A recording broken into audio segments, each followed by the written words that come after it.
Please listen carefully. Hello, universe. Welcome to the Optimist Daily Update. I'm Summers McKay. And I'm Kristy Jansen, and we're part of the team behind the Optimist Daily, making solutions the news. We bring you reader-funded solutions news every day in order to change the tenor of news media, social media, and the direction of your day to make it one focused on solutions. 7 days a week, we publish positive news stories written by award-winning journalists and delivered online to your inbox and through our social channels. And also, we are sharing these solutions in a commute-worthy, walk-worthy, home office-worthy. Hey, it's day 2 without Amelia, and we haven't broken everything-worthy podcast. Today is Tuesday, the 13th of October, 2020. Yes, it is true. We are going to do this for another day without Amelia, and hopefully we will be able to keep ourselves on the rails or keep the wheels on or whatever the metaphors are that we need. Summers, I thought you were the one who baby-proofs this this podcast. I do baby-proof the podcast, but I find that when there's the 3 of us, we are most productive. So yes. Today yeah. We're a stool missing one of its legs. Speaking of stool, babies eat poop. Wait, that's not the headline today, Summers. That was last week. Oh God. Wait, were you on the podcast where we talked about feeding babies poop? Yes, I was. That was I was the one who insisted we do that story for the podcast. Yes. I liked it. And speaking of baby poop, no, I won't tell any more stories about Brennan, but we have a toddler for sure at our house, and then we also have a dog that is blowing her coat. She's kind of got a summer coat that she's decided to blow, and then we've got 2 cats. So my house is a fur apocalypse right now. It's like a fur apocalypse with baby toys everywhere. And if you know me, you know that I like tidy things. So this is challenging, but also kind of fun and cute. And the dog and the baby snuggle. Summers, it's an opportunity for you to channel your inner calm in a mountain of chaos. Okay. Okay. Got it. I'll do it.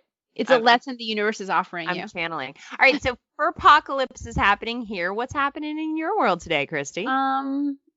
I always have fur apocalypse because, as you know, Tucker is a double-coated dog that just sheds polar bear constantly.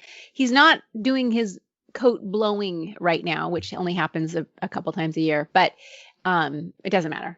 I haven't vacuumed my we did vacuum a little bit yesterday, but it needs it again today. So speaking of dog fur though, there was an article in the New York Times today, which I forwarded to my friend, my old graduate school friend, who's now a professional knitting instructor and has become somewhat of a yarn enthusiast, because it turns out that there's a tribe of Pacific Northwest Native Americans that used to raise a specific breed of dog that had a woolly fur, and they use that fur to make clothing and blankets. And they had going back 5,000 years, they've now discovered that this tribe actually had this, little fur dog that they used like a sheep. Yeah. But I forwarded it to my friend Kristy. Her name is also Kristy, because a couple years ago, I was like, how come you don't use dog fur to turn into dog wool yarn? And she said that it's got a different kind of consistency. The nice thing about sheep's wool is that it's kind of got this springiness to it, and also it can be very soft. Mm-hmm. And she said that she's actually has tried weaving her dog's fur into yarn, and it turned out to be a very itchy sweater. So I was suggesting very itchy sweater. I mean, I suppose why do we use sheep instead of dogs, and why, there is actually, it's not unprecedented to use dog fur, but I think there's a particular breed that has very soft, springy fur. So maybe you just need a poodle. You need a different kind of dog. And we can all have our poodle sweaters. Hey, we are kind of on an animal kick today. Do you think there's a reason for that? I think so, because here's the headline that I insisted we do today. again, this is me speaking out here, but the headline reads, Moo. Find relaxation in the rural Dutch wellness trend of cow hugging. Yay! And I I couldn't resist because this one just cracked me up. It's kind of like goat yoga, I guess. Okay. So tell us, what is cow hugging, So other cow than the fact hugging- that it was such a cute picture on the site? Yes. Cow hugging or cow knuffelen. I don't know how to pronounce it in Dutch, which is how you say cow hugging in Dutch, is a rural wellness trend coming out of the Netherlands. And the practice revolves around sort of the inherent positive healing properties of a good human to animal snuggle. And I know you love this in relation to your fur pets. I do too.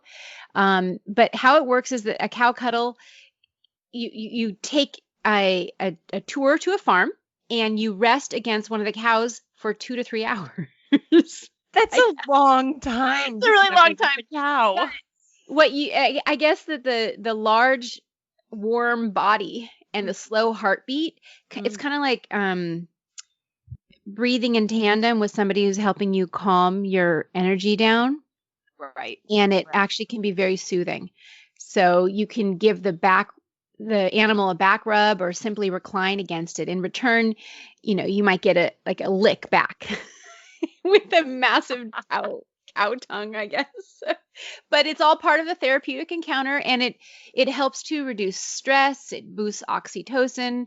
It's very calming, and this is why people who have pets are often have better stress. When they test people who have managed their stress better, oftentimes it happens. It's just having a cow, a cow companion, but a dog companion, a cat companion, even a hamster, having a fellow animal to relate to actually adds to positive feeling. I mean, we cover the furry world, the creatures of the world on the Optimist Daily so much. And I think the reason is because, like houseplants, these are some of the most comforting, endearing, and one of the things that makes us feel most human is actually to care for a pet and to care for a plant. And, whether it was Fat Bear Week last week or, all the just expansive number of people who have adopted animals during this pandemic time, we know that there is a benefit from snuggling with creatures. I would be open to it. I think cows are basically like great big puppies. They're really fun. If you give them balls, they'll chase them. Cows are actually really endearing creatures. They are.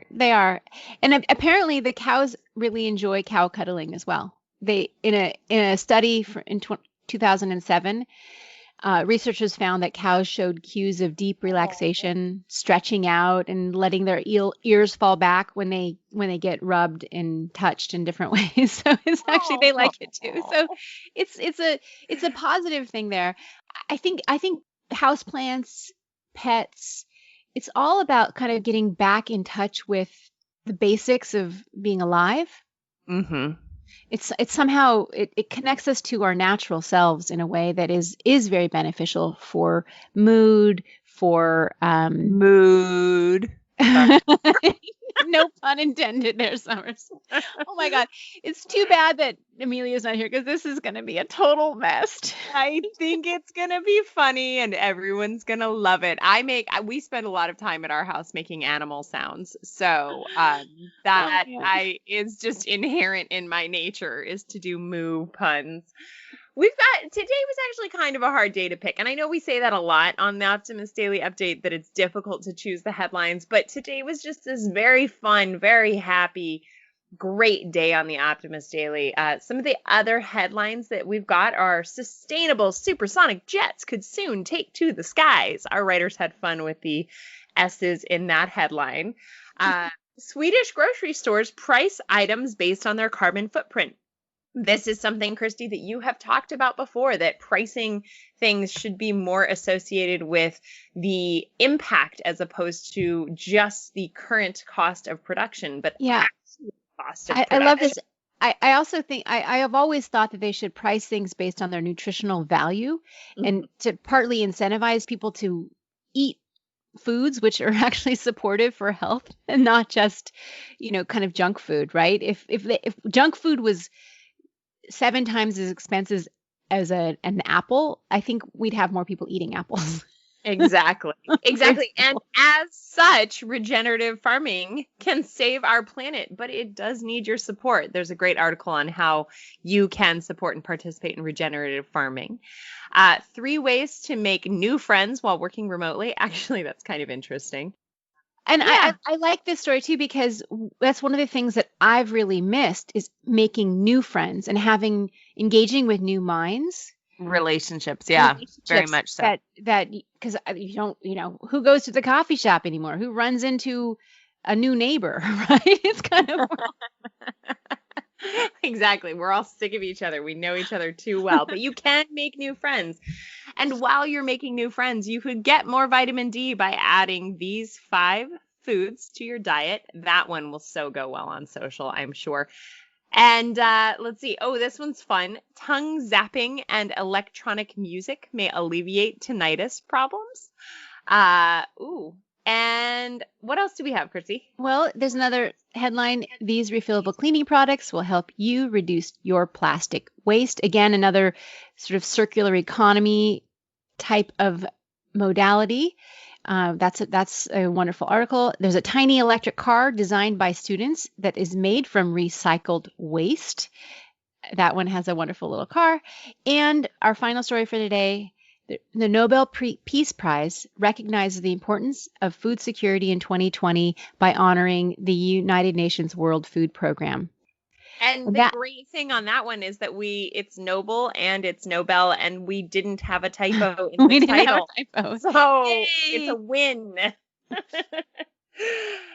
Oh, Kristy, we're gonna have to do this again tomorrow, but we might have Amelia back. We might be better at this. Everybody, thank you for being listeners of the Optimist Daily Update. We promise, even though sometimes we're all thumbs, that we will continue to share positive solution-based fur-covered stories with ideas on how you can participate in this changing world and ensure it is changed for the good. We promise to cover the current events with accuracy, legitimate sources, and offer you the information needed most to chart new paths for all of us.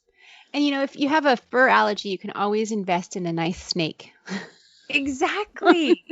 Or a chameleon, or a turtle, or a beta. A gecko. Exactly. All right. Well, please consider allergies. Really quick, one thing. Did you know guinea pigs and horses have very similar fur and cause a very similar allergic reaction? I am allergic to horses, and I am also allergic to guinea pigs. We learned that after we had guinea pigs here. Anyway. You learn something new every day, Summers. I appreciate learning that little fact. It's just what I do right before we ask people for money. Well, with that, please consider becoming an emissary on theoptimistdaily.com. And for just $5 a month, support reader-funded independent journalism. Be a part of the solution-changing consciousness in addressing our world's biggest challenges with a problem-solving mindset. Let's keep the Optimist Daily free for all who need it, supported by those who can. Thanks, everybody. Have a great day. Bye.